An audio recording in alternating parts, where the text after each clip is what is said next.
Jamendo.com. Jamendo.com.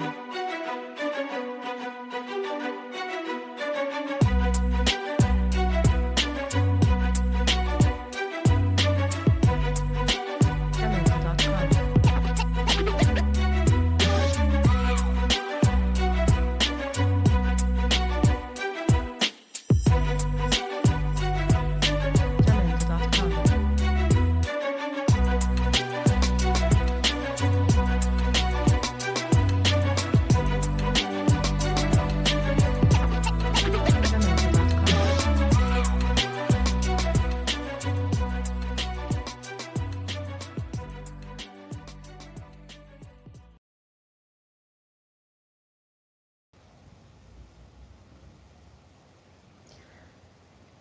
Ecuador en la encrucijada, servir al país versus favorecer a una minoría.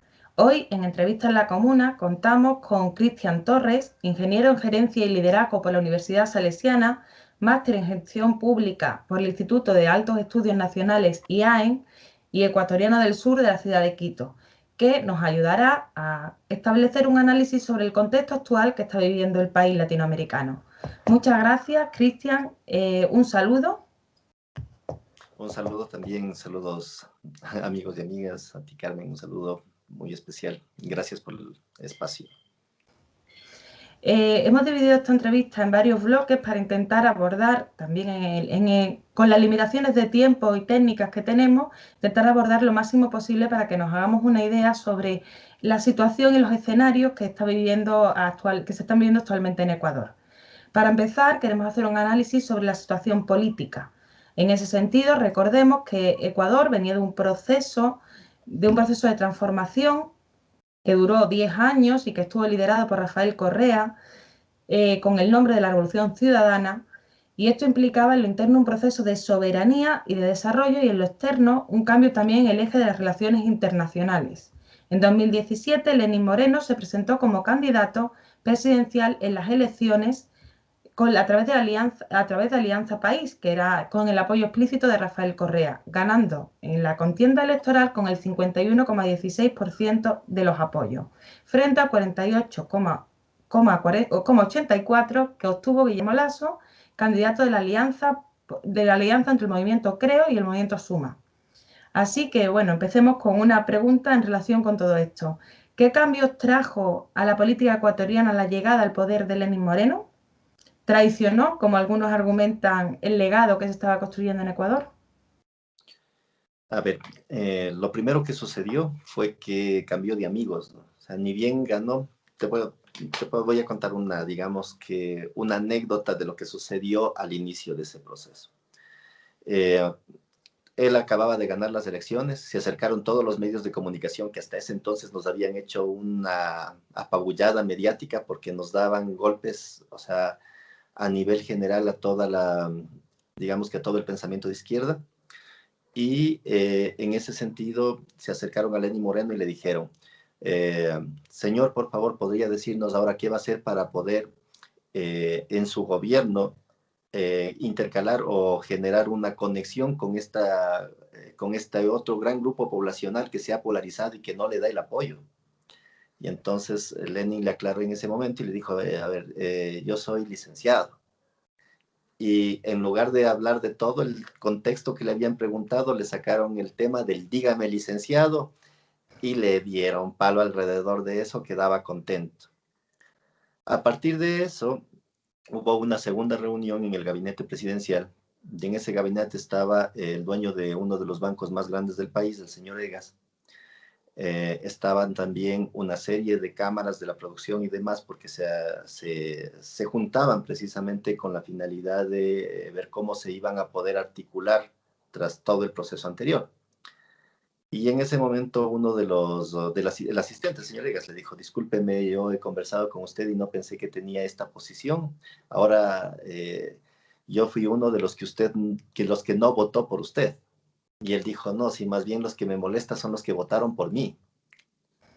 Entonces, eso impactó a nivel general y evidentemente ya se mostraba ahí un cambio completo de los actores políticos.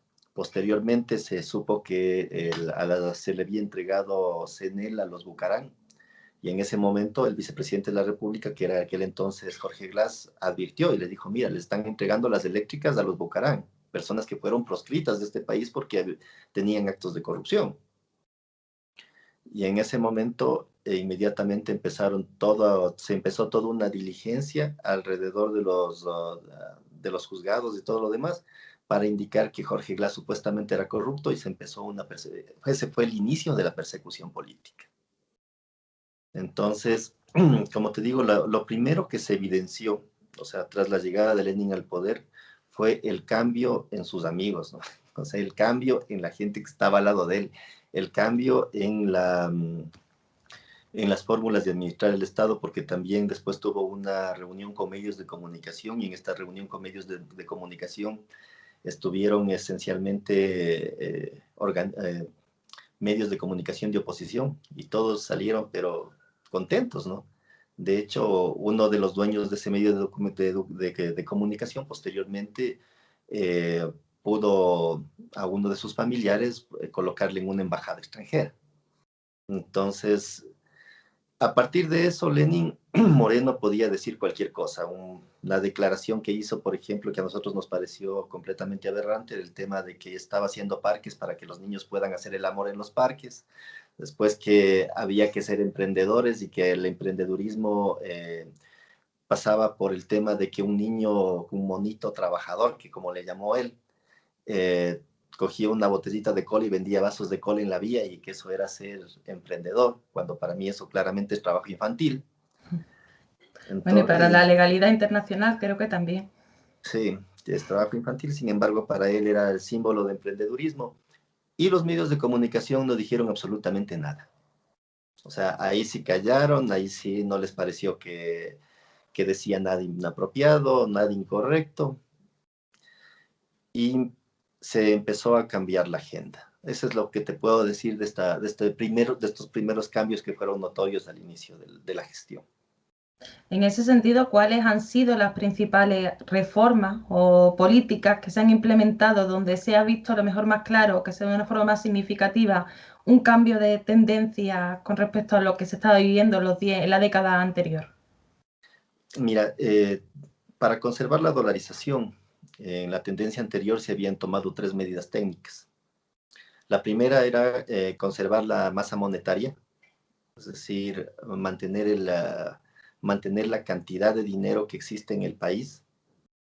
La segunda era el tema de los flujos, es decir, que la velocidad en la que gira la moneda al interior sea lo más rápido posible, y para eso se adoptaron varias estrategias.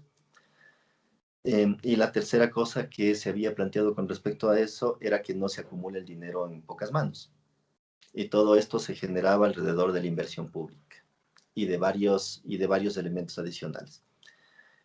Eso fue eliminado de la faz de la tierra, y de hecho la misma persona que perdió las elecciones, que era el señor Lasso, él en una comunicación le dice directamente: las mejores propuestas que se han generado alrededor de este gobierno han sido precisamente las tesis que nosotros proponíamos durante nuestro proyecto y nuestra campaña.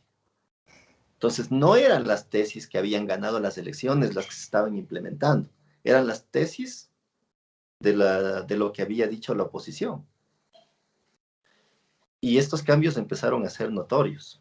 Se eliminó el tema de UNASUR, por ejemplo. Había una lógica de articular a todos los países de la Unión Suramericana, y lo hicieron alrededor de una cosa tan simple como el tema de que el edificio de UNASUR estaba mal construido. O sea, ese era el mejor argumento para eliminar la UNASUR. Y el mejor argumento que tuvieron, ¿no? O sea, en política internacional fue tenaz, se vincularon a la Alianza del Pacífico. Posteriormente, también pasó por el tema de que necesitaban un Estado más pequeño, y se habló de la teoría del Estado mínimo. Eso les permitió sacar a un montón de médicos, profesionales, profesores del área de las áreas de la función pública. Y ese Estado mínimo justamente fue uno de los que empezó a generar la crisis a nivel interno.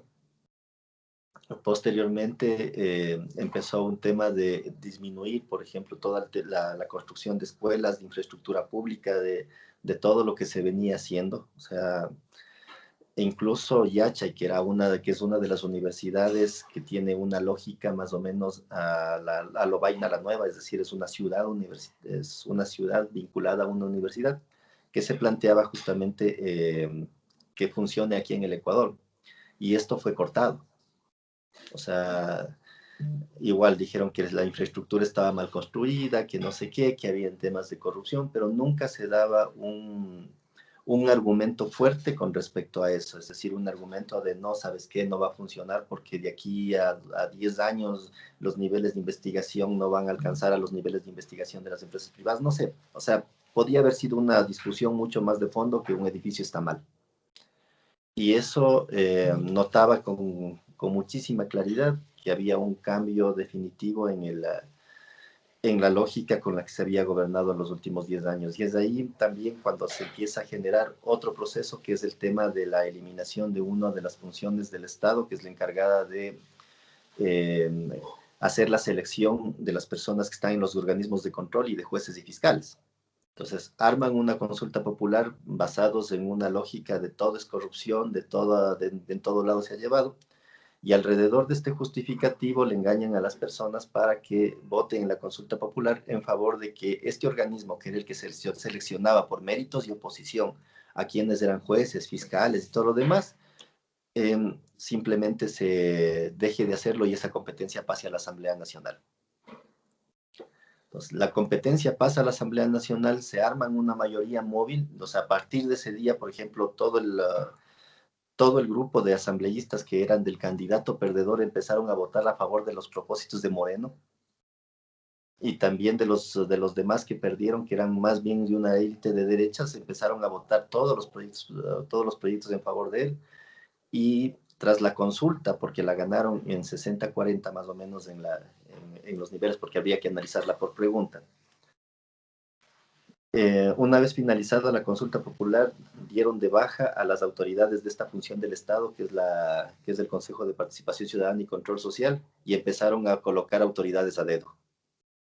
Entonces, sacaron a los principales de fiscalía, sacaron a los principales de todo el sistema de justicia, sacaron a los principales entre jueces, o sea, todo el mundo fue puesto a dedo de la función judicial.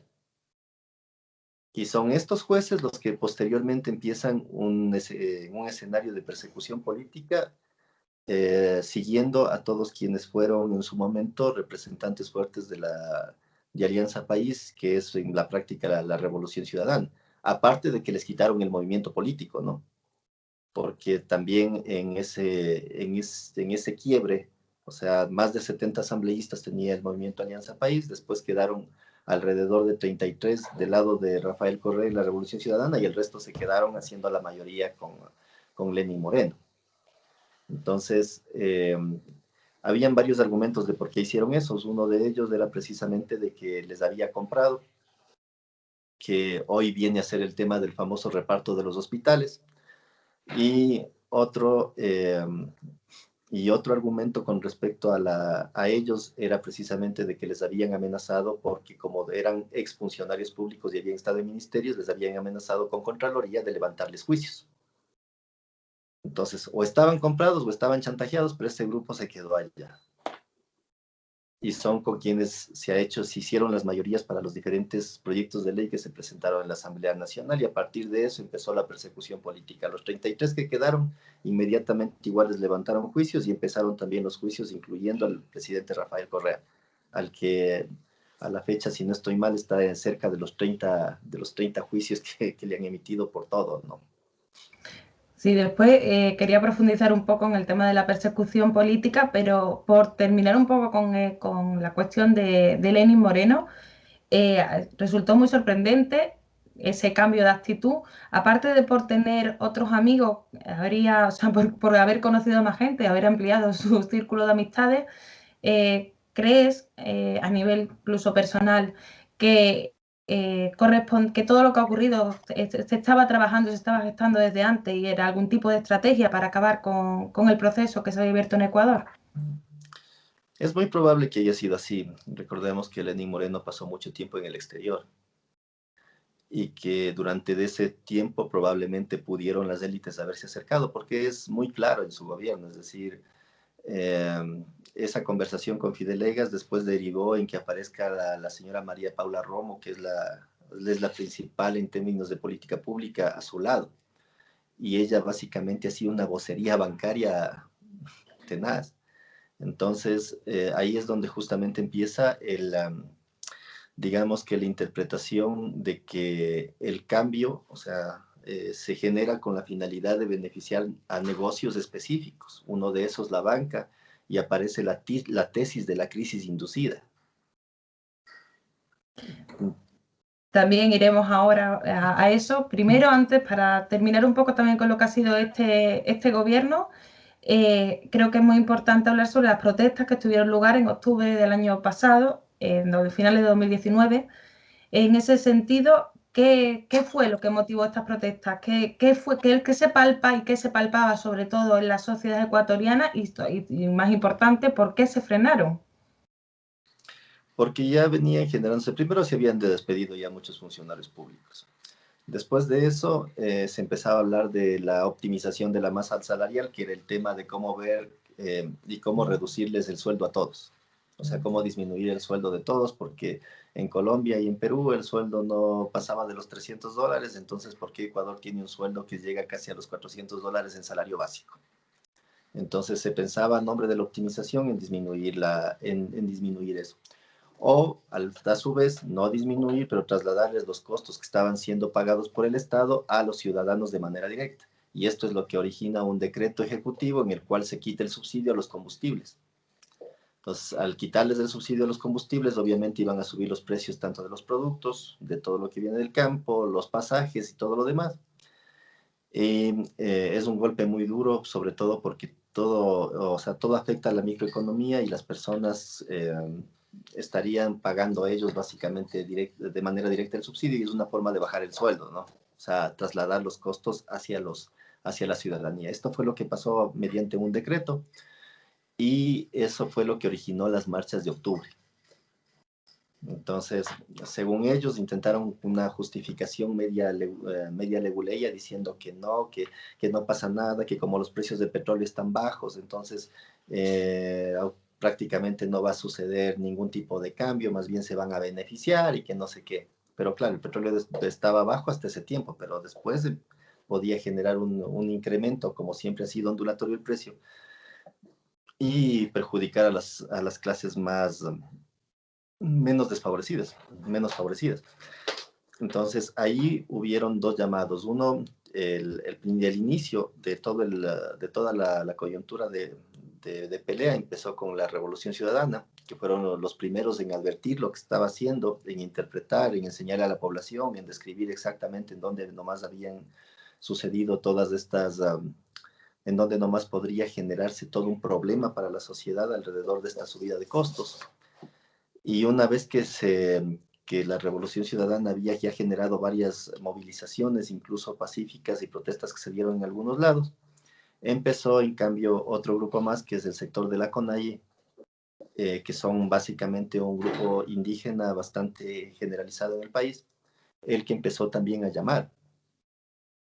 Entonces, ni bien empezaron los dos primeros tweets generados desde la Revolución Ciudadana convocando al paro, las personas que lanzaron el tuit, la prefecta de Pichincha, varios grandes líderes del partido, fueron enjuiciados.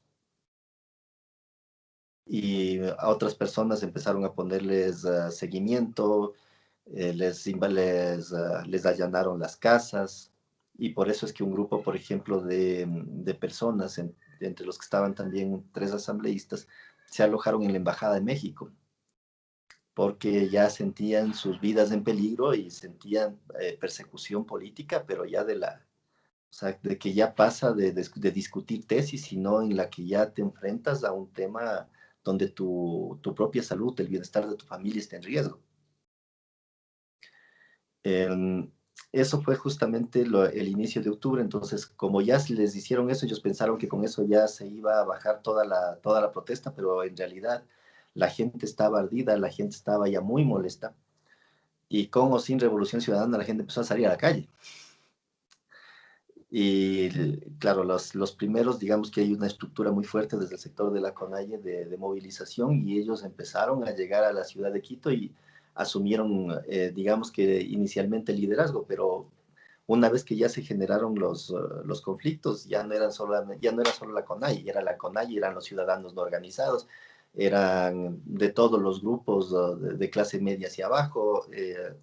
Estuvieron también gente de la misma de la misma Revolución Ciudadana, pero sin ya sus líderes. O sea, fue un despelote total, y eso por toda la población. Como te decía yo, de mi casa, que está en el sector de Huamaní, al centro histórico, que hay alrededor de 40 kilómetros, habrían más de 13 bloqueos. O sea, solamente en la principal, porque a los lados también, o sea, no tenías por dónde pasar, no había modo de pasar. Y solamente les permitían pasar a los camiones que llegaban con abastecimiento o con cosas para la gente que estaba haciendo la manifestación en la mitad en el Parque del Arbolito, que es donde se concentró, digamos que el enfrentamiento, porque la huelga fue a nivel general en todo el país, pero el enfrentamiento se concentró ahí. Ahí fue justamente que murieron 11 personas,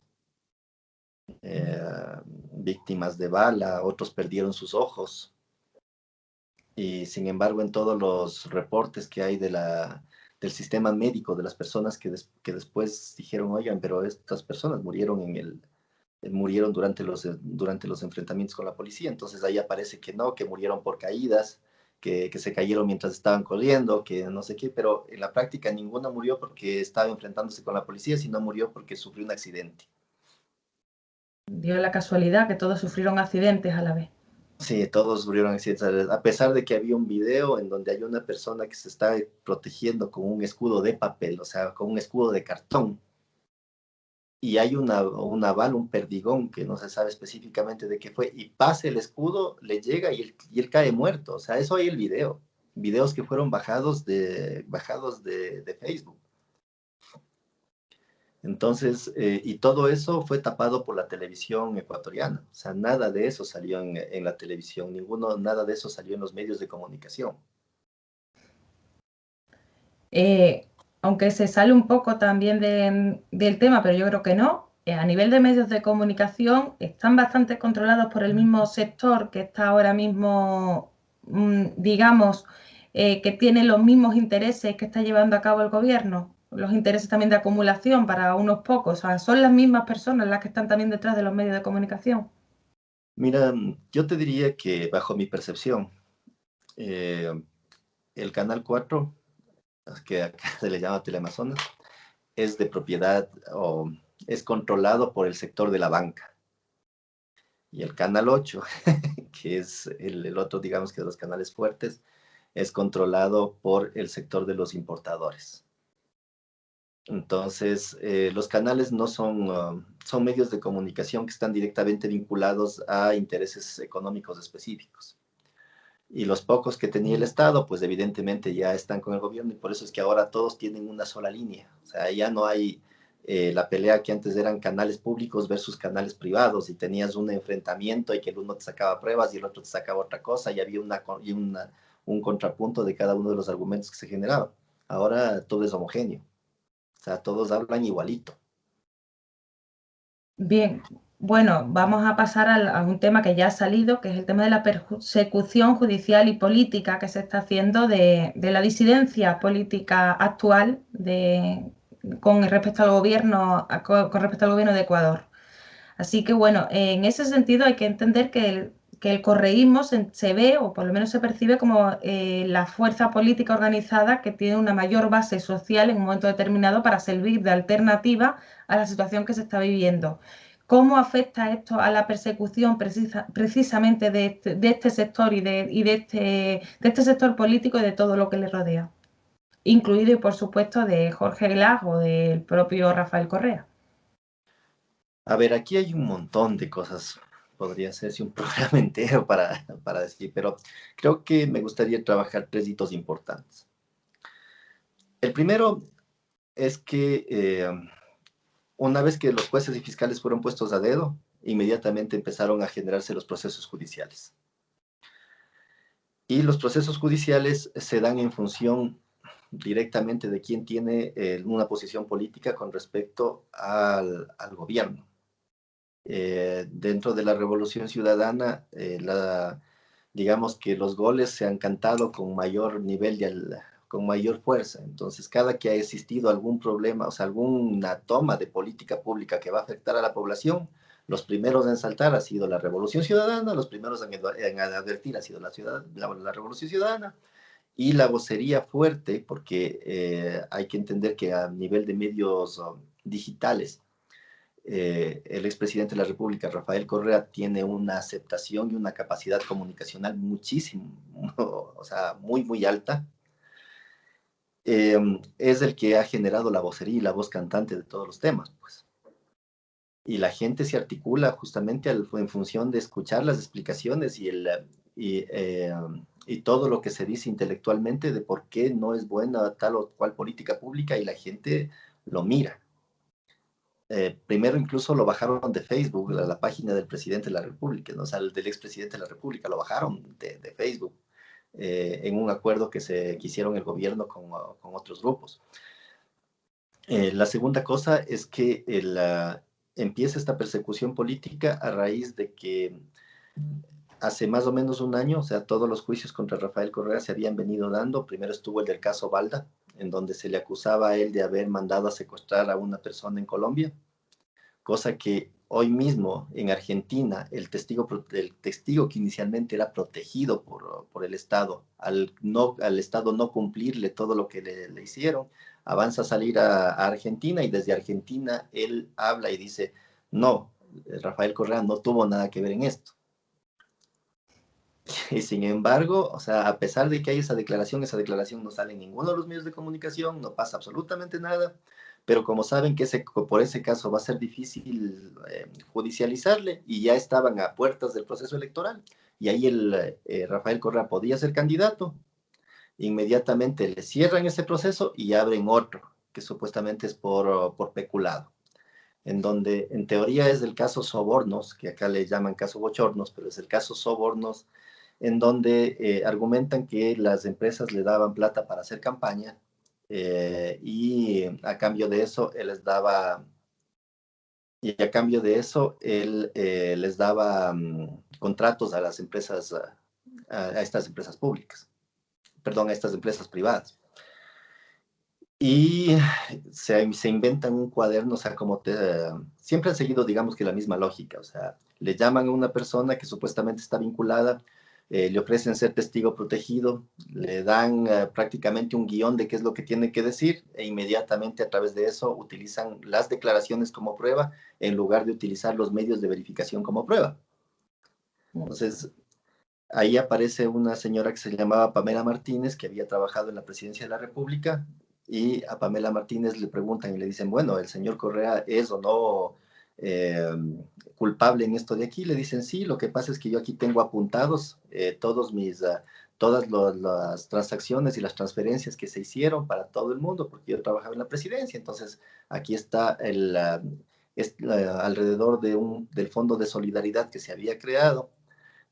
Aquí están las transferencias. Entonces, efectivamente había un fondo de solidaridad que se creaba con la finalidad de poder ayudarles a los chicos. Por ejemplo, si alguien venía a la presidencia y decía, vean, necesito una computadora para que mi hijo estudie, o necesito alguna cosa porque no tengo trabajo, algún apoyo, eso no se puede hacer desde la función pública, sino que hicieron un fondo de solidaridad con el sueldo de varias personas, incluidas las del mismo presidente, porque él era aportante en aquel entonces de Rafael Correa. Y con este fondo les daban a las personas que venían a pedir estos apoyos pequeños. Entonces, de ahí ella dice, yo tengo un cuaderno en donde tengo todo lo que han generado las empresas y todo lo que han colocado las empresas en este fondo. Entonces, supuestamente emite un cuaderno y resulta que le dicen, bueno, ¿y desde cuándo tiene ese cuaderno?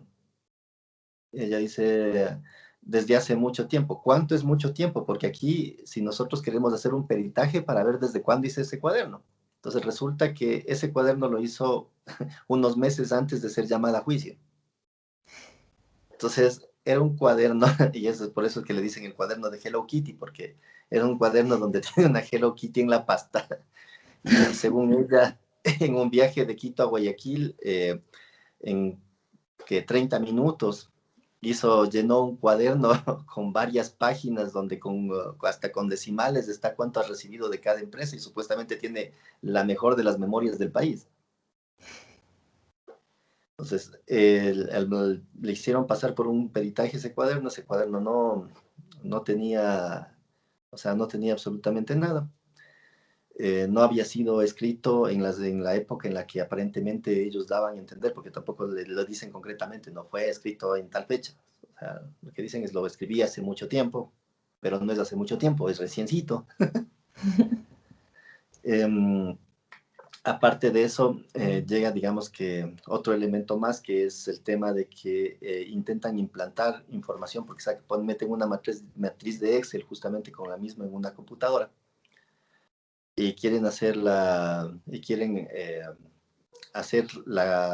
auditoría de la computadora y les dicen, no se puede hacer porque esta computadora ya fue sacada, ya la información no fue revelada, entonces no hay cómo generar la conexión. En fin. Al final, sin encontrar un medio de verificación fehaciente de que supuestamente se haya dado el caso de que existieron sobornos o existió esta conexión, porque nunca le demuestran eso a él, le generan una demanda por influjo psíquico. Entonces dicen, no, lo que pasa es que él directamente no les ordenó recibir, porque le preguntan incluso a Pamela Martínez, le dice, el presidente de la República, el señor Rafael Correa, le ordenó a usted recibir esos montos, recibir ese dinero. Y ella dice, no me ordenó. Y entonces, ¿por qué lo hizo? Y ahí aparece esta famosa figura del influjo psíquico, porque ella dice, lo que pasa es que se daba a entender que así quería. Entonces... Yo no soy jurista, pero es verdad que lo del influjo psíquico es bastante llamativo, sobre todo por la forma de cómo se puede demostrar un influjo psíquico. Exactamente, entonces aparece el tema del influjo psíquico dentro de la causa judicial y ahí dice con claridad, hay un tema no es cohecho, hay un tema de sobornos generado a través de un proceso de influjo psíquico. Entonces, bajo esta lógica, Rafael Correa es juzgado hace más o menos un par de semanas, o sea, en el juicio más rápido de la historia.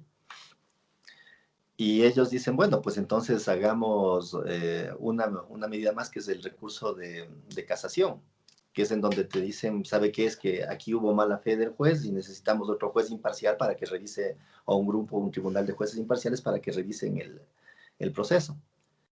Y en la revisión más rápida de la historia, inmediatamente termina el proceso de casación y prácticamente termina él siendo sentenciado.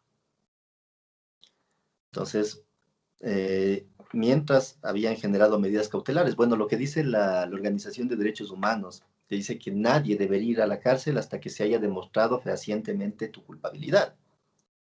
Porque, ¿qué tal que no eres culpable y quién te devuelve todo el tiempo que pasaste dentro de la prisión? Pues encerrado, coartado tus derechos. Y a él inmediatamente le pusieron medidas cautelares, como él estaba en un país extranjero, o sea, en Bélgica, inmediatamente le dijeron que se venga porque las medidas cautelares para él ya son la prisión. O sea, inmediatamente ya eran la prisión, acá en Ecuador. Sacaron varias alertas rojas pidiéndole a Bélgica que les entregue al supuestamente prófugo Rafael Correa. Y Bélgica les dijo, oigan, pero primero sentencia. A lo mejor utilizó el influjo psíquico con Bélgica. También, no podría ser. Entonces, hay países, el problema del Ecuador es que justamente la educación, la cultura de lo jurídico es casi nula. Entonces llega cualquier persona que supuestamente es el non plus ultra de los abogados y dice cualquier cosa y la gente dice, sí, así ha de ser. Pero para los que algo mismo sabemos del asunto, y también un poco de razonamiento, porque la gente igual no es que todo el mundo se ha creído, ¿no? O sea, hay un grupo poblacional a los que se les explica todo esto y dicen, claro, o sea, tienes razón, es un tema de lógica, o sea, no, ni siquiera es un tema de legalidad. Eh, Se entiende, por ejemplo, la casación en el caso de Yamil Mawad, que es un presidente que generó la dolarización desde hace años y les generó el mayor negocio para los banqueros que especularon en el tiempo de la crisis bancaria aquí en este país, demora casi 6 años. Y la de Rafael Correa no dura 2 semanas. O sea, ¿cómo es el asunto? Y era precisamente porque él ya estaba en proceso de inscribirse. Cuando ya se detectaron que los porcentajes de aprobación a la Revolución Ciudadana superaban el 43%, y más aún si Rafael Correa iba en la papeleta, inmediatamente empezaron a acelerarse los juicios, después que tenía que presentarse, que el trámite de aceptación de candidatura debía ser personalísimo, o sea, que tenía que venir al Ecuador a decir yo acepto mi candidatura y regresarse. Pero claro, venía al Ecuador y aceptó mi candidatura y de una a la cárcel, porque supuestamente había medidas cautelares del otro juicio que había mencionado.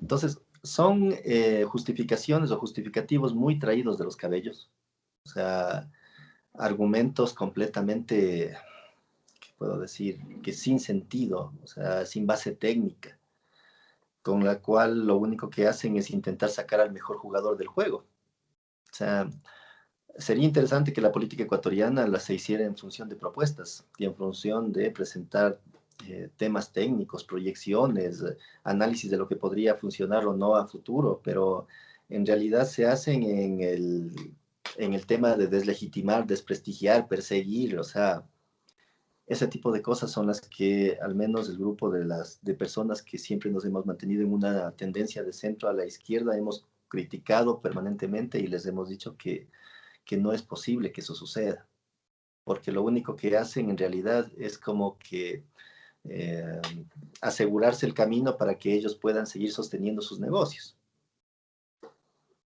El, ese como segundo punto del tema de la persecución política. Entonces no le permitieron a Rafael Correa ser candidato. Después inventan otra leguleyada que va, este es el tercer punto, ¿no? Porque quisieron anular, o quieren en este momento, hay un tema de querer anular al binomio, porque obviamente Rafael Correa, si ya le sentenciaron, ya no podría ser candidato porque estaría sentenciado aquí en Ecuador, pero está el señor Rabascal. Lo que pasa es que cuando él presentó la sentencia, perdón, cuando él presentó la inscripción, él todavía no estaba sentenciado.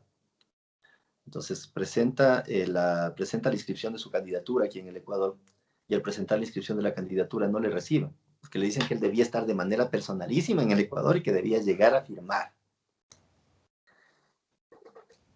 En función pública, hasta donde yo sé, lo que se tiene que hacer es recibir, analizar si es que cumple o no cumple con los requisitos y después por escrito decirle, vea, no se puede por esto o sí se puede por esto. Pero al dejarle sin recibir, es decir, al no quererle recibir la documentación, lo que estaba sucediendo es que simplemente no había medio de verificación y en teoría entonces el partido sería el que no quiso inscribir un candidato, y como no quiso inscribir un candidato, entonces, ¿cómo va a querer poner a alguien en reemplazo si nunca inscribió al primero? Y por tanto se elimina el binomio, sea quien sea. Y pueden, de cara a las elecciones de 2021, se podría frenar que no se presentase definitivamente a ningún candidato desde la Revolución Ciudadana. O sea, podrían podrían conseguir frenar por completo los procesos que se vayan habilitando para conseguir que nadie haga sombra a sus candidatos. Se podría, pero eso no les conviene ni a ellos. O sea, si vamos a un análisis político de lo que está sucediendo, eh, a ellos no les conviene porque tendrían un gobierno completamente deslegitimado y a claras, o sea, y con toda claridad, haciendo que ganando en la mesa y no en las urnas. Y eso les generaría una crisis de gobernabilidad muy, muy fuerte. Entonces, yo pienso que debido a eso es que la noche anterior, eh, sí, justamente fue antes de ayer, eh, aceptaron la candidatura de Rafael Correa, o sea, pero aceptan la candidatura es decir, aceptan el trámite de la candidatura. Entonces, se acepta el trámite, este trámite lo más probable es que digan no cumple con los requisitos porque el señor está sentenciado y por tanto ha perdido sus derechos políticos.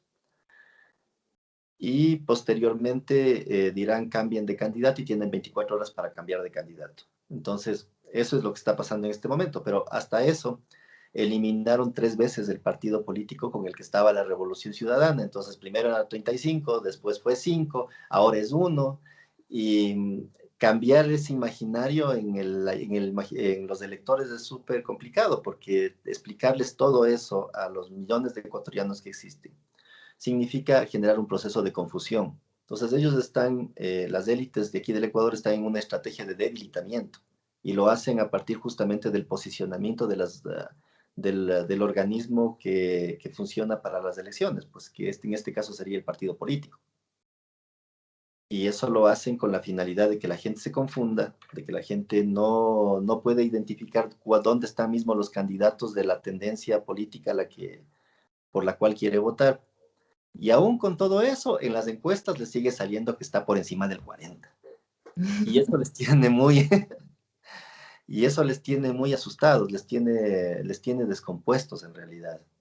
Y me parece que por eso es que hacen estas jugadas tan torpes, estas fórmulas de intento de ganar en la mesa tan, o sea, traídos de los cabellos.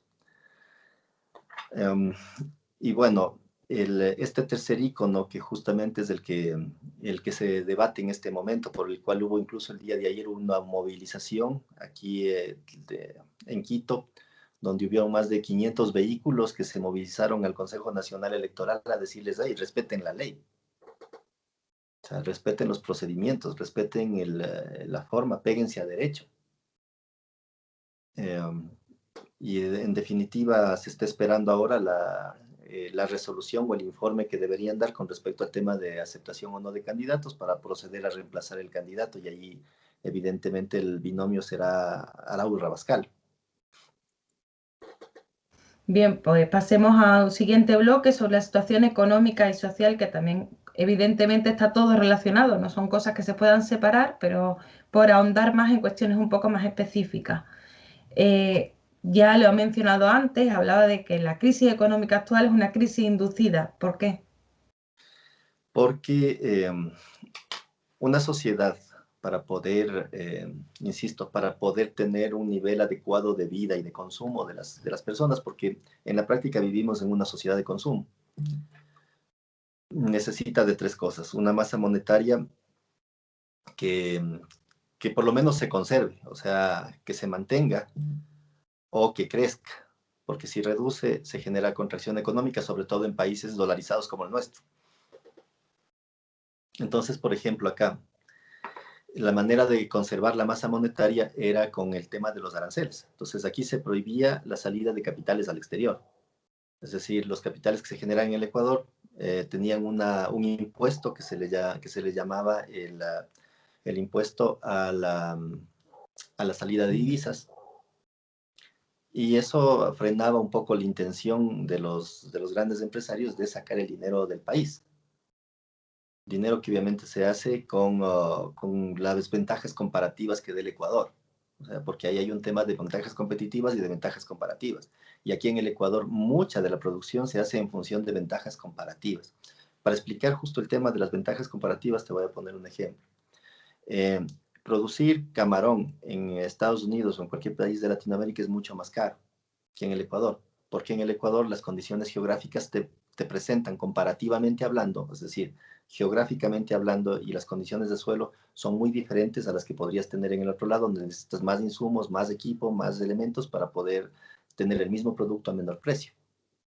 Entonces, aquí hay el tema del banano, el cacao, el camarón, la pesca, porque estamos bañados por la corriente fría de Humboldt, y la corriente fría de Humboldt, la calidad del Niño, o sea, y trae una gran cantidad de plancton. Entonces, eso hace que los pescados, por ejemplo, en nuestro mar, la reserva ictiológica sea muy alta, y los temas de pesca, el tema del atún es muy fuerte acá. Entonces, no es que aquellos que están digamos que generando esta actividad económica la tienen muy complicada. O sea, no es que tienen que inventarse cosas, inventar tecnología, mejorar elementos, sino que las condiciones climáticas del país les dan esa posibilidad. Y por tanto, lo que se quiere es que sean corresponsables con esas ventajas que te da el país, pues. Y la manera de hacerlo es precisamente generando, pagando tus impuestos, que ni siquiera son caros. O sea, aquí lo que pagan es el 25% del impuesto a la renta. Y es 25% si es que, eso si es que ganas, porque si no ganas no lo pagas. Y aparte va por tramos, ¿no? No es que te cobran 25 a todos. Te cobran de acuerdo a cómo vayas generando ingresos, te van cobrando tramos, tramos, tramos. Entonces, este tema, lo primero que hace Lenín Moreno es eliminar el impuesto a la salida de divisas. Después baja los aranceles, porque nosotros aquí en el país teníamos unos aranceles que eran, digamos que a los productos que venían del exterior tenían un cierto, y competían con los nuestros, tenían un cierto gravamen. Entonces, esos los quitaron, los importadores hicieron, pero belleza con eso. Trajeron importaciones hasta decir basta. Se evidenció con mayor claridad este tema de los grupos en el sector importador cuando hubo el tema de la crisis sanitaria generada por el COVID. O sea, era justo, resulta que los Bucarán eran los únicos que tenían mascarillas y equipo sanitario para vendérselos a los mismos hospitales de los cuales tenían su propia gente adentro y que los vendieron a precios, o sea, a precios muchísimo más caros de los que se supone estaba en el mercado. Ahora, la otra cosa es que cuando empieza a irse la masa monetaria, empieza a generarse un problema al interno en la economía nacional, porque la gente se queda sin tener, empiezan a generarse despidos y la gente se empieza a quedar sin trabajo. Aparte de eso, con la tesis, que era otra de las tesis de la oposición, del famoso Estado mínimo, se despidieron una gran cantidad de funcionarios públicos. Solamente en términos de médicos se despidieron más de 4.500 médicos. Y al generarse estos despidos, la gente ya no tenía cómo consumir. Entonces ya el dinero ya no pasaba, por ejemplo, si yo era funcionario público y necesitaba pintar mi casa, me la pensaba 2 veces antes de llamarle al vecino, que es el maestro, que me la venga a pintar. Y que es lo que hubiese generado que esa persona también tenga ingresos. Entonces, la disminución en la velocidad de pasar los ingresos de una a otra persona se disminuye porque aquí el Estado es utilizado, por lo general todos los países utilizan al Estado como un gran redistribuidor. Entonces, el Estado lo que hace es cobrar los impuestos a las grandes empresas, bueno, también a los ciudadanos, colocarlos y redistribuirlos alrededor de financiar sobre todo educación, salud y todo el tema social. Pero eso fue lo que se cortó y evidentemente empezó cada vez a generarse una crisis más fuerte. Y lo otro es que se les perdonó alrededor de 4.500 millones de dólares a cierto grupo de empresarios en multas e intereses que tenían con el sistema de rentas internas. O sea, se les quita completamente eso. Y mientras pasaba esto, se empezó a desfinanciar el presupuesto general del Estado, por tanto ya no empezaron a no pagar a tiempo, empezaron ya a generarse problemas de que ya ni siquiera podían recaudar, y esto fue una debacle económica. ¿Por qué decimos que es inducida? Porque nosotros decíamos, ¿a qué loco se le podría ocurrir, o sea, sabiendo lo que necesita un país, tomar las decisiones completamente opuestas para causarse una crisis a sí mismo? Y claro, eso le resulta conveniente a un loco que quiere hacer negocios. ¿Y qué es lo que pasa? Que al inducirse la crisis, la gente que se queda sin trabajo, la gente que se ve disminuida en sus ingresos, la gente que tiene familias que alimentar y prioriza eso al pago de deudas, no le queda otra que refinanciar con los bancos. Entonces, si yo tenía una deuda en este momento, una deuda que podía pagarle en un año, por decir que era de unos $1.000 y tenía $700 de deuda y $300 o 200, $800 de deuda y $200 en intereses, y que eso estaba programado para pagarse en un año, ahora, tras la crisis, ya no podía pagarlo en un año. tenía que refinanciarlo a 2 años, a 3 años, y en ese momento de refinanciamiento por el uso del capital, el banco ya me empieza a cobrar adicionales. Es más, el banco me hace cuenta como que fuese otro crédito diferente y me vuelve a poner todos los costos financieros que implican otro crédito. Y hay denuncias justamente de cobros de seguros de COVID, de seguros que la gente nunca los había pedido y sin embargo se los pusieron en los créditos. Había una persona que decía, mira, yo debía 21.000 dólares y había pagado ya 3 cuotas y por tanto, en teoría, yo ya debía 20.000. Hago la renegociación y vuelvo a deber 21.000 dólares, es decir, no he pagado nada en intereses. Hicimos un análisis desde el año 2017 hasta el año 2019 para saber si es que los bancos habían tenido utilidad y los bancos han tenido una utilidad superior al 60%. Entonces, quienes han sido beneficiados, o sea, quienes han sido beneficiados de este proceso de crisis inducida son directamente los bancos. Y eso nos hace pensar específicamente que, obvio, entonces, ¿quién tienes al lado tuyo? Está la vocera de los bancos. ¿Con quién te reuniste? Con los principales bancos. Entonces, es lógico pensar de que esta crisis se induce a raíz de eso. Pero claro, ellos pensaron hacer un tema, digamos que muy por debajo, es decir, que se induzca una crisis, pero que sea una crisis medianamente manejable.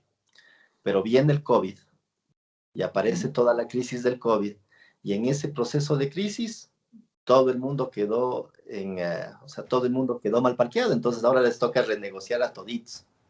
Nos toca más bien. Y eso, ¿y eso qué implica? Que se evidencia mucho este proceso y aparecen y cada vez van apareciendo más grupos. Por ejemplo, aparece la Unión de Afectados por la Banca, aparecen otros grupos solicitando que se genere una renegociación sin intereses. Y esa renegociación sin intereses justamente tiene la intención de que la banca, o sea, no haga negocio con el sufrimiento de las personas. Porque mientras los otros están sufriendo, están sin empleo, están bajados los sueldos y con las justas pueden sobrevivir, los bancos, por el contrario, están haciendo su agosto. En un sentido más amplio con respecto a esa estructura económica, por los elementos que van saliendo a lo largo de esta conversación, sabemos que Ecuador es un país que tiene múltiples riquezas materiales, es un país que en ese sentido está dotado de capacidad para salir adelante. Y después hay dos sectores que han salido ya en varias ocasiones, que son la banca y también son los importadores o las importaciones, que cómo afectan dentro de la estructura social y dentro también de cómo se gesta esa política pública para que estos sectores se vean beneficiados en un país tan rico en lugar de ser un elemento que ayudase a construir un país con una menor desigualdad porque tendrían las capacidades para hacerlo. ¿Qué papel juegan estos grupos? ¿Qué papel ha jugado la gestión pública? Y sobre todo, ¿de qué manera se podría reconducir esta situación y hacer una estructura económica más sólida para Ecuador? Mira, en realidad son 4 grupos. Lo que pasa es que el tercero está golpeado. Entonces, el asunto es que, a ver, tenemos nosotros banqueros que a veces hacen banca y a veces hacen especulación. Entonces, y lo de especulación es súper complicado porque en un momento determinado, si es que las cosas siguen como están, en el camino en el que está, podría haber una desdolarización. Y claro, esa es de la intención, me parece a mí, de que ellos sacaron plata, han sacado más de 1.000 millones o 1.600 millones, no me acuerdo cuál fue la última cifra, que sacaron al exterior, a paraísos fiscales. Y en este momento el primer candidato, que es el señor Lazo, está siendo acusado de tener plata en paraísos fiscales a través de terceros. Él tiene su banco que tiene aquí en Ecuador, también lo tiene en Panamá, y toda la plata la ha ido sacando, los dólares los ha ido sacando para allá. Entonces, de darse una crisis económica, aquí supongamos que se diera una desdolarización, él trae estos dólares con una moneda devaluada y inmediatamente vuelve a generar el negocio del siglo, porque podría comprar en bienes efectivos, en bienes, casas, terrenos, industrias, lo que él quiera, y se beneficiaría por el mero hecho de la especulación. El segundo grupo está con el tema de los importadores, que los importadores ni siquiera son todos los importadores.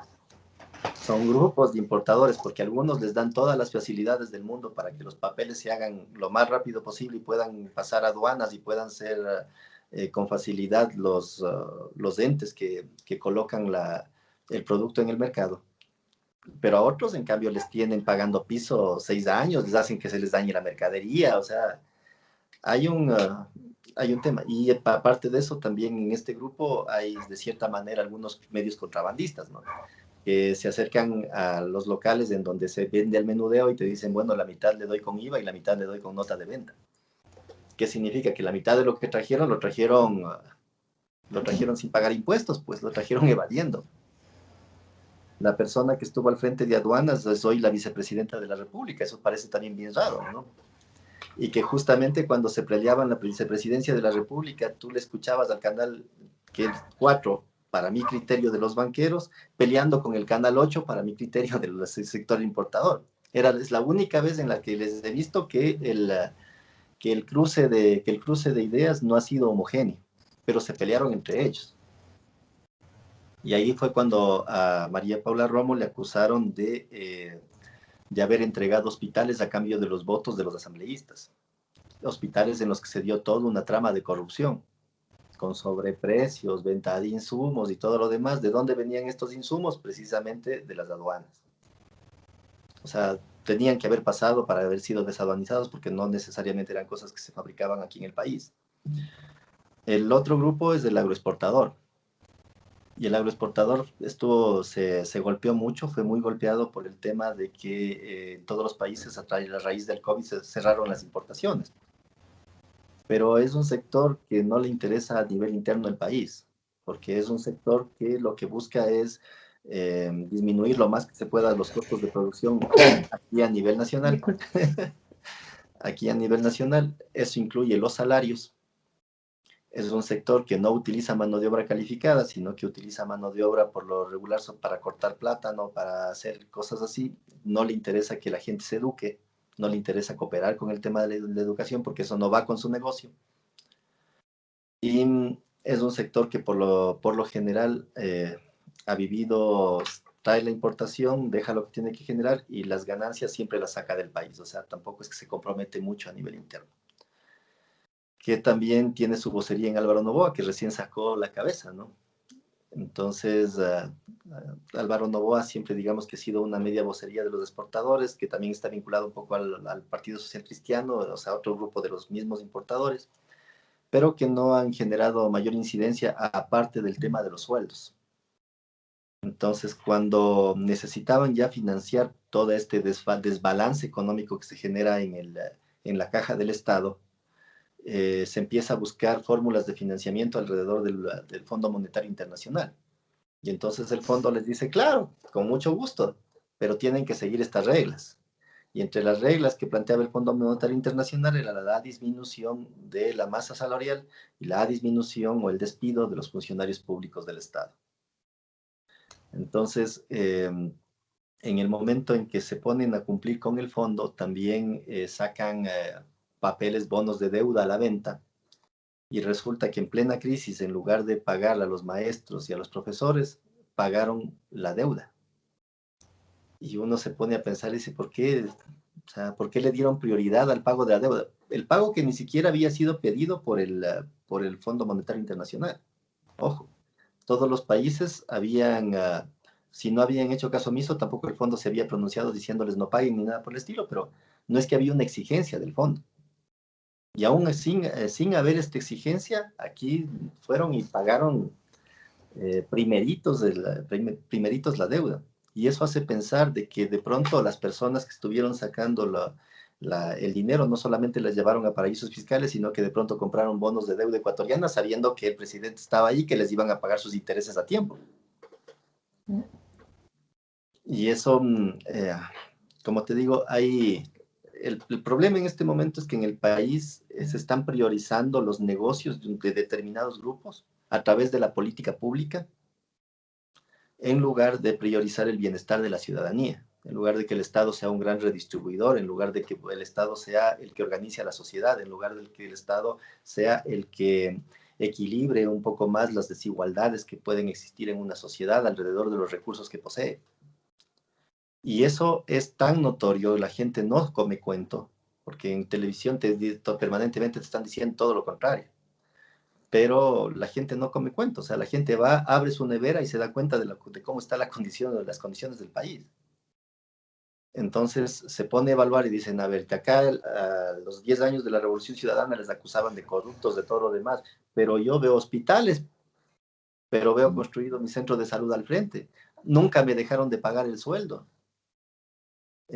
Había un proceso, sí, estábamos, no es que estábamos en la panacea, pero había un proceso mucho más estable a nivel general en términos de economía. Y esa deducción es la que dicen, no, o sea, alguien me está mintiendo. Y en el momento en que identifican que el que les miente es precisamente los medios de comunicación y que son evidentes de estas conexiones con la presidencia de la República y de los grupos económicos, entonces, y de determinados grupos económicos, insisto, porque ni siquiera son todos, dentro de ese grupo y están mezclados, es más. Entonces ahí las personas dicen, no, lo que hay que hacer es que regrese Rafael Correa. Ah, es que no puede regresar Rafael Correa porque está judicializado. Listo, entonces que regrese el que él diga, que regrese. El problema es que el que él dijo también fue Lenín Moreno, entonces... Sí, y esa es la otra cosa, ¿no? Porque él también te dicen, oye, pero es que a Lenín Moreno, sí, obviamente, pero es que él genera un proceso de traición. Y por eso es que cuando a las personas se les pregunta, dicen, no, no, que venga Correa, porque él no nos traicionó. Pero no puede venir Correa, ahora necesitamos, sí, pero entonces que elija uno que no nos traicione. Bueno, en relación con lo que estamos hablando, yéndonos también a la situación actual de la crisis del coronavirus, Ecuador, según distintos indicadores, es uno de los países con peores cifras y peor gestión en todo el continente americano de la crisis de la crisis del coronavirus, de cifras de víctimas. ¿Por qué? O sea, ¿por qué un país como Ecuador se ha visto en esta situación? A ver, porque ya veníamos con la receta del caos, pues.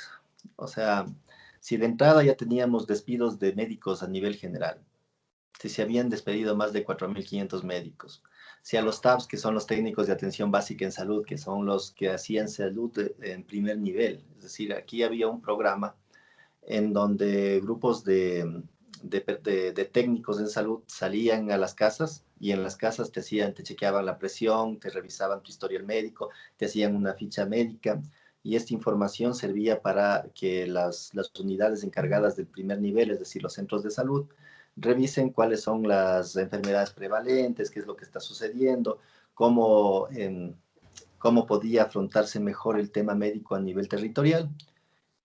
Primero hubo una amenaza de que les despidan a todos. Después ya no se invirtió más y de hecho se cortó el programa porque se supone que se necesitaban más de 8.000 a nivel nacional y sin embargo solamente hay 2.000. Y a ellos y a esos 2.000 querían también sacarlos. Entonces empiezas a tener una serie de elementos, te digo, datos más o menos que han venido revelándose, no sé si es que son exactos, pero sí son datos que los mismos médicos han venido argumentando. Entonces habían, por ejemplo, los 4.500 médicos eran médicos cubanos que estaban acá en el Ecuador prestando sus servicios y el mismo presidente empieza a generar un proceso de xenofobia diciendo que debería darse trabajo a los ecuatorianos y no a los médicos cubanos y que no sé qué, termina el contrato, saca a todos los médicos y al final del día nunca contrató los nuevos ni ecuatorianos ni de ningún lado. Entonces solamente fue un pretexto para seguir sacando gente de la función pública. Entonces, el problema es que los golpes que él los golpes fueron directos al Ministerio de Salud. Entonces, si para aquel entonces el Ministerio de Salud y estaba, a pesar de tener infraestructura, porque quedaron hospitales bastante grandes, quedaron ambulancias, o sea, infraestructura necesaria como para poder afrontar la crisis. Y sin embargo, la misma ministra de Salud, que en ese entonces era Andra Muñoz, eh, cuando renuncia, lo hace lo hace con una carta en la que le dice a Lenín Moreno, oiga, yo desde diciembre que le dije el monto que se necesitaba para poder hacerle frente a la pandemia, y qué eran los insumos que necesitábamos para detectar antes de que el caso 1 llegue al Ecuador. Y usted no nos dio un centavo. Entonces le responsabiliza directamente de la crisis. Bueno, Lenín Moreno inmediatamente le pide la renuncia. Se va la exministra porque era funcionaria pública, regresa a su puesto. Y en el momento en que la Asamblea Nacional le llama para que explique específicamente cómo es este tema de que no le dieron desde el Estado, ella no hace caso a la Asamblea y nadie le sigue ni un juicio político ni nada, a pesar de que se supone que la Asamblea es el organismo fiscalizador. Porque me imagino que le dijo a Lenín Moreno, o sea, yo hablo si tú si tú me sigues fregando. Entonces, digamos que así empezamos con el tema de la crisis. Después nombraron a otro ministro de salud que era de una universidad, en mi opinión, con poca o nula experiencia en temas de pandemia, porque él, y sobre todo de enfermedades respiratorias, porque es un especialista del corazón.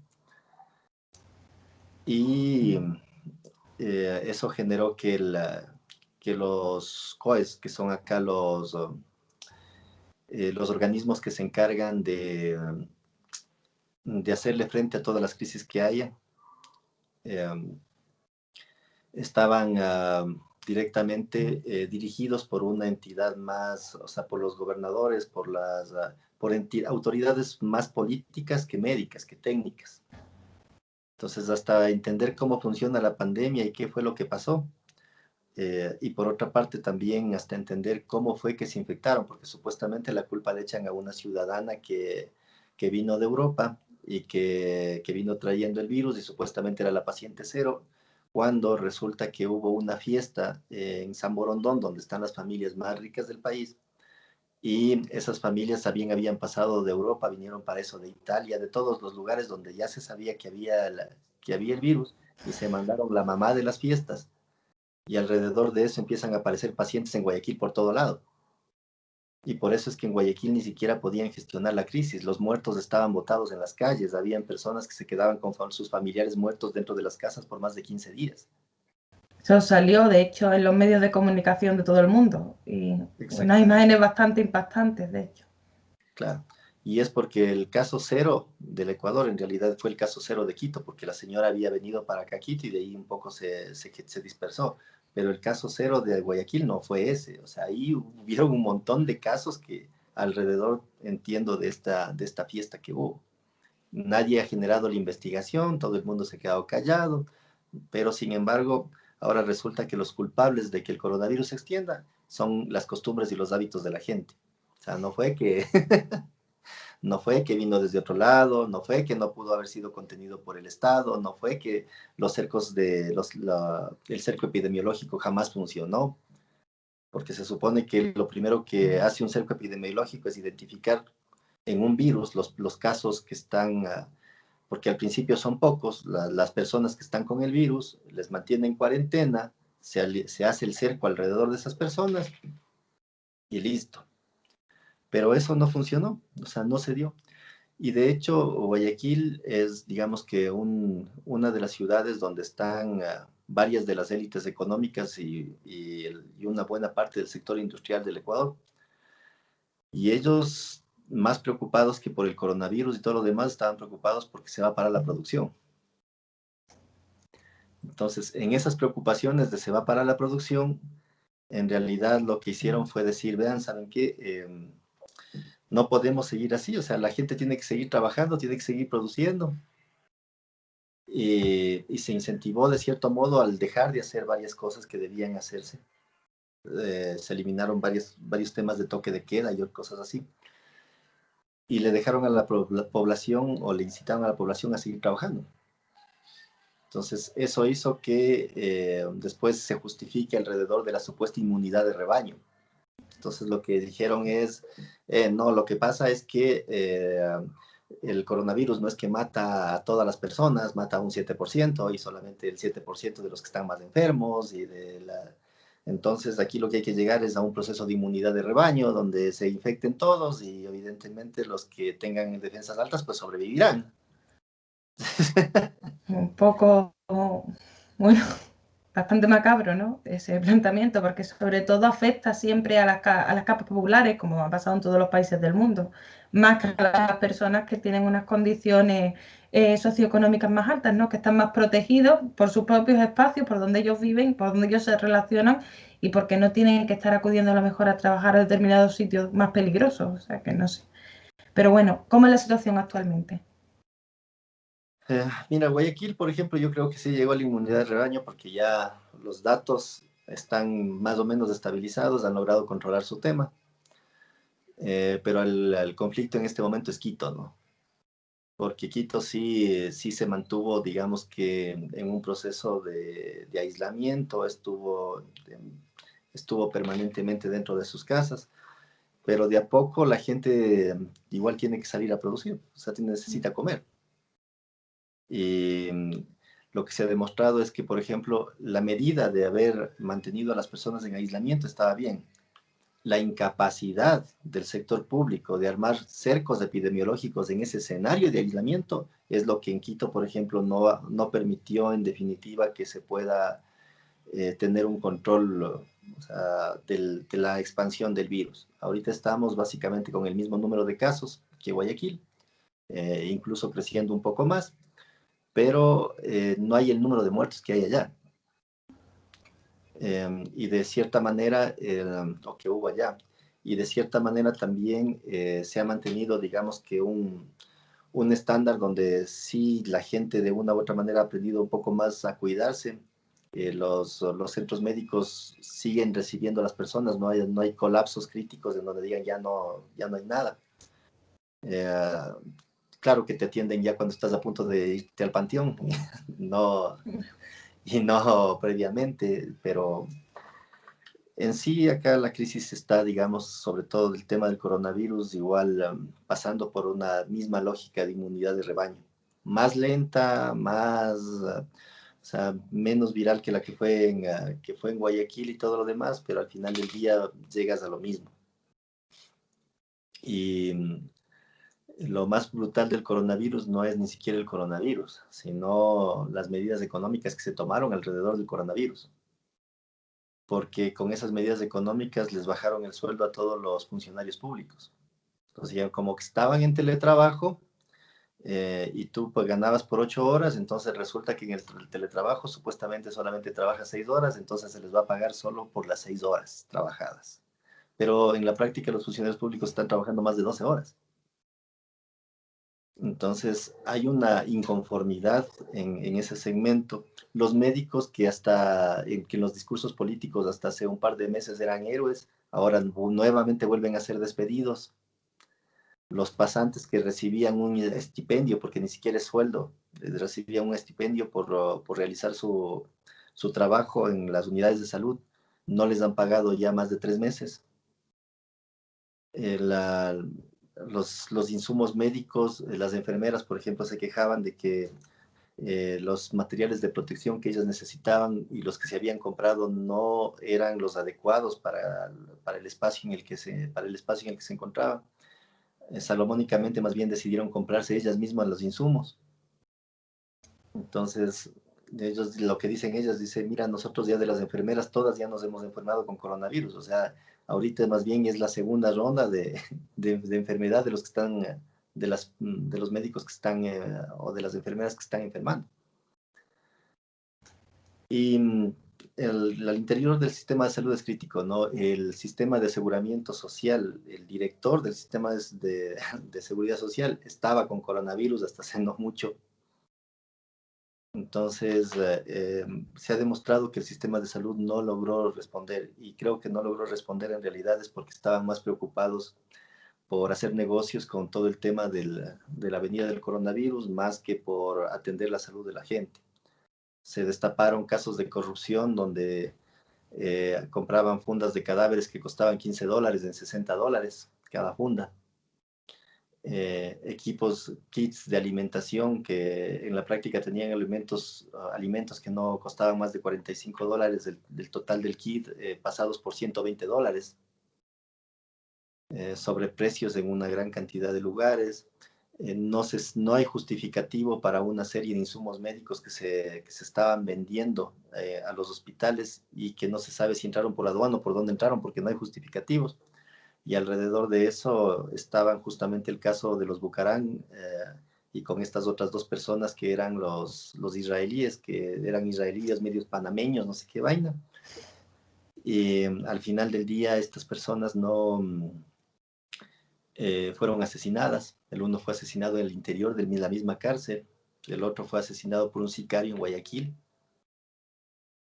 Y ellos precisamente fueron los que dentro ya de la cárcel, viéndose en ese escenario, fueron los que dijeron, no, sí, aquí el que nos está matando es el señor Abdalá Bucaram.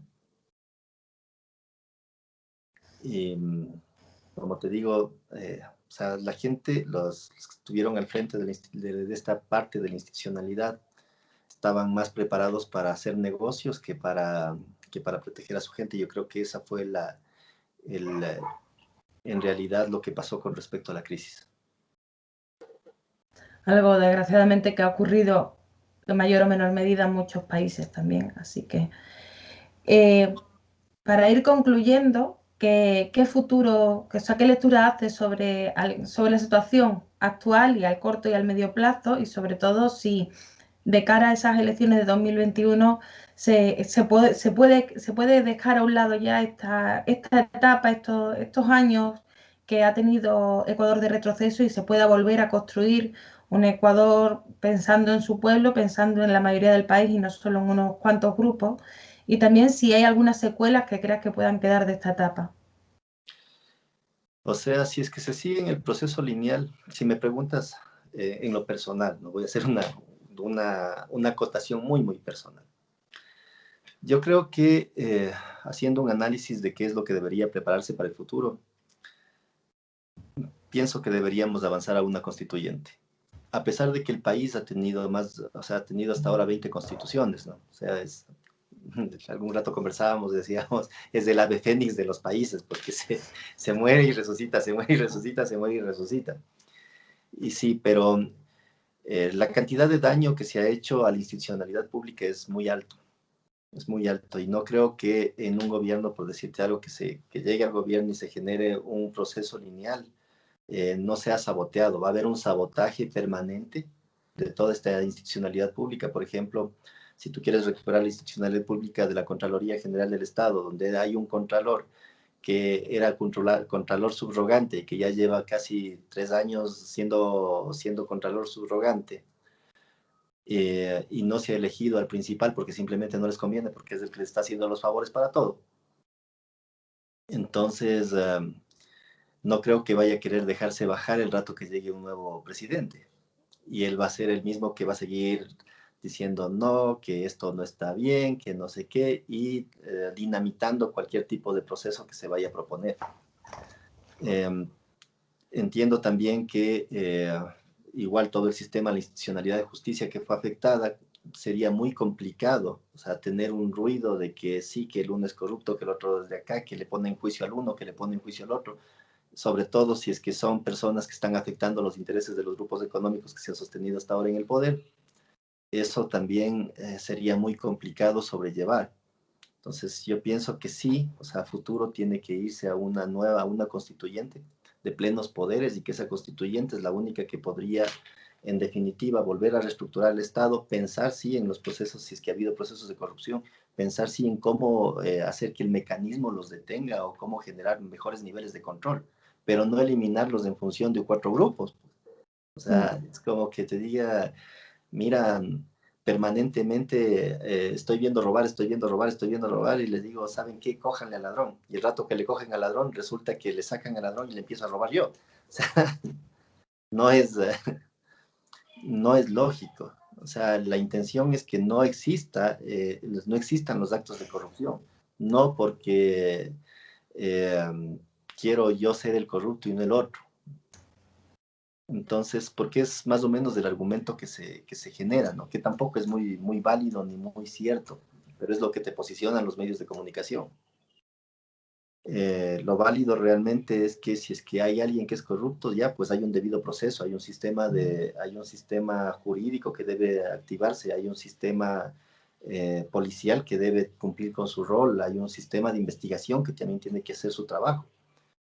Y que en lugar de hacer eso empiecen a buscarse excusas, jaladas de los cabellos para intentar sentenciar a cualquier persona, pues eso no tiene sentido y no creo que pueda eso resolverse, digamos, de manera secuencial tras asumir un gobierno. Yo creo que sí, el tiempo tiene que llevarnos a una constituyente, esa es mi posición.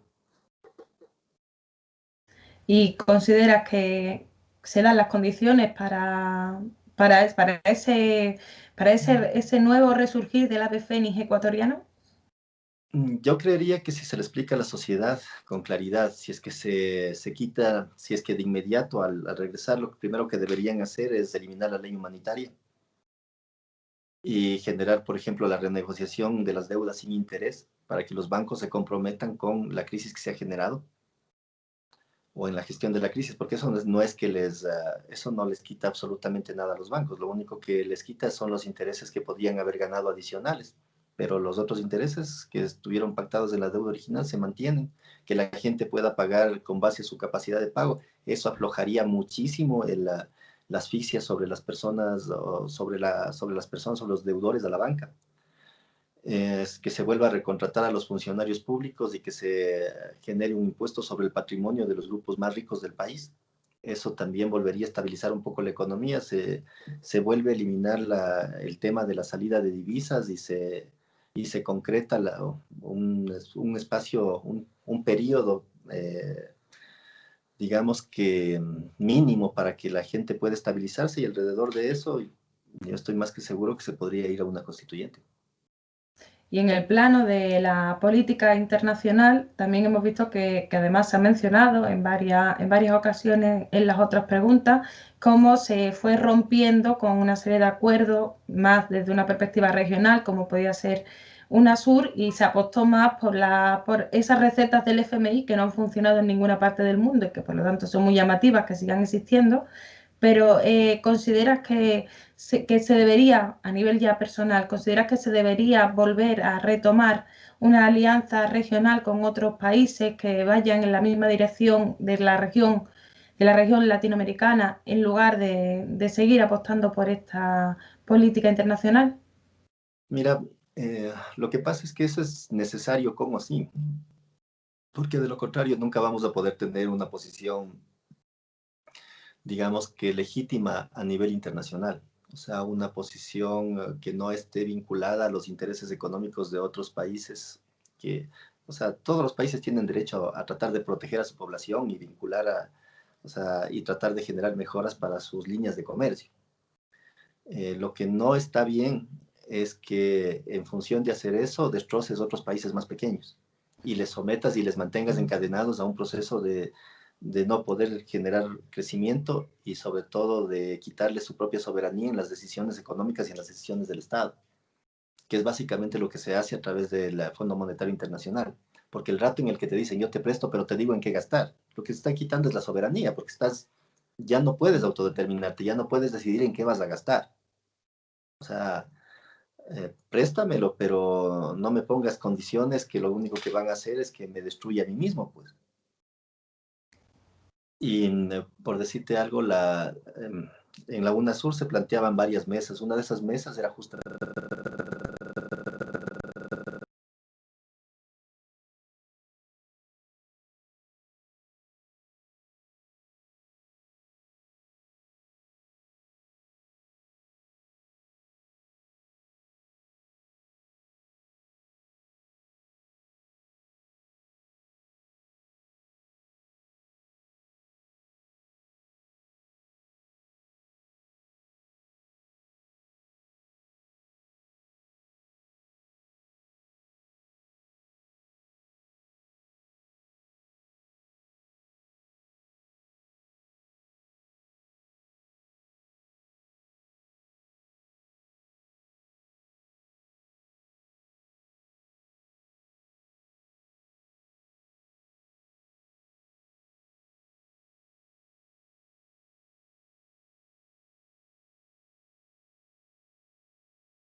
Thank you.